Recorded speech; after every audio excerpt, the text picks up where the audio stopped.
Mais puis arrêtez de vous entraîner comme des mecs. S'il y a une chose que j'ai bien compris, c'est qu'il fallait arrêter absolument de se comparer à l'univers du fitness qui est vachement masculin et qui prône du coup le no pain, no gain. On se compare à des hommes qui ont un cycle hormonal de 24 heures où la principale hormone est juste la testostérone, alors qu'on a un cycle entre 24 et 35 jours.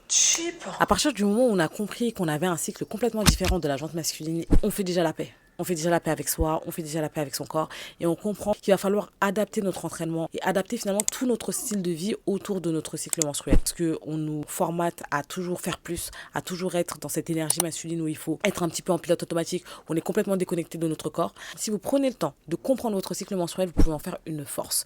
On a différentes phases dans notre cycle menstruel qui finalement peuvent s'apparenter aux 4 saisons qu'on a dans l'année. La première saison, ça va être les menstrues. Donc c'est la première phase de notre cycle. C'est là où notre énergie est au ras des pâquerettes et on sent réellement que les séances sont dures. Pourquoi? Parce qu'on va avoir un taux d'oestrogène et de progestérone qui va chuter et ce sont des hormones qui sont liées à l'énergie, qui sont liées à la force et vu qu'elles sont au plus bas, ça explique pourquoi on n'a vraiment pas de force. Faites la paix avec ça. Sur ces périodes-là, vous vous entraînez beaucoup plus light. Vous allez faire quelque chose qui vous fait du bien. C'est un moment où vous allez prendre soin de vous, où il faut vraiment vous chouchouter. Ensuite, on passe au printemps. La remontée de nos deux hormones qui nous ont tués là, il y a quelques jours. Là, elle commence à revenir. On se sent plus créative, de meilleure humeur. Si vous avez des projets qui sont hyper importants, c'est à ce moment-là qu'il faut les mettre. Et idem pour vos séances. Ensuite vient l'été. On rayonne. C'est notre phase d'ovulation. Ça ne dure pas très longtemps. La raison pour laquelle on est sociable. Si vous avez compris, vous avez compris. Ok? C'est le moment où, voilà, on est encore dans la performance, on est pas mal, etc.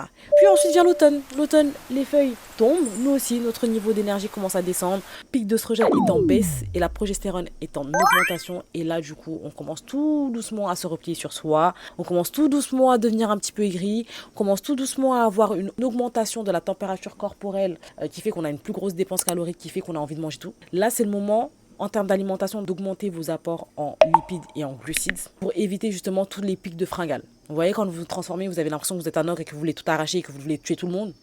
Tout s'explique à cause de ça. Une fois que vous avez compris comment fonctionne votre cycle et pourquoi est-ce que vous réagissez comme ça, c'est là que vous allez pouvoir adapter vos séances et votre alimentation tout en restant hyper sereine, sans vous flageller, sans être trop dur avec vous. Si on comprend finalement notre cycle, on peut anticiper et on peut mieux gérer, on va dire, ces fluctuations au niveau hormonal. J'espère vraiment que cette vidéo vous aura aidé. Si vous avez des questions, n'hésitez pas.